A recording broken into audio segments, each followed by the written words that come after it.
Aujourd'hui, on va parler de vignes, de phylloxéra et de résurrection.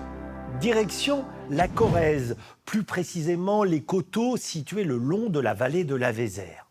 Autant le dire, il y a de quoi être surpris en découvrant sur les collines qui dominent le village du Saillant des vignes. Et pourtant, la Corrèze a bien été une terre de viticulture. Alassac, Vignols, Vertouguet, ces vins ne vous disent rien, mais des textes du VIe siècle attestent qu'ils étaient alors très réputés, au point d'être régulièrement consommés par les moines de l'abbaye de Cluny en Bourgogne. Durant 1500 ans, il y a eu ici des vignes partout, y compris en plaine, tout autour du bassin de Brive-la-Gaillarde. Le 19e siècle a été l'âge d'or.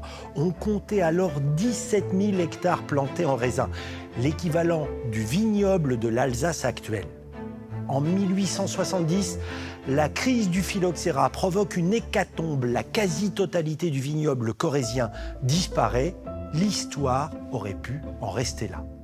C'était compté sans l'envie et l'audace d'une bande de copains qui, en 2002, se lance un défi fou: faire revivre les vins corréziens sur les coteaux de la Vézère. Il faut dire que ces 12 collines, si bien orientées pour favoriser la maturation des baies, sont particulièrement adaptées à la viticulture. Le terroir est lui aussi un atout, car le sous-sol est composé de schistes ardoisiers qui, en captant l'eau dans ses failles, permettent à la vigne de mieux résister à la sécheresse. 1 hectare replanté la première année, 22 aujourd'hui. Le pari est gagné. 2016 a même été l'année de la consécration pour la coopérative des coteaux de la Vézère. Ses fondateurs ont décroché le Graal qui souligne la typicité de leur vin, la création d'une appellation d'origine contrôlée, vin de Corrèze. On peut donc bien parler d'un terroir retrouvé, sauvé de l'oubli, une belle histoire de racines et d'amitié.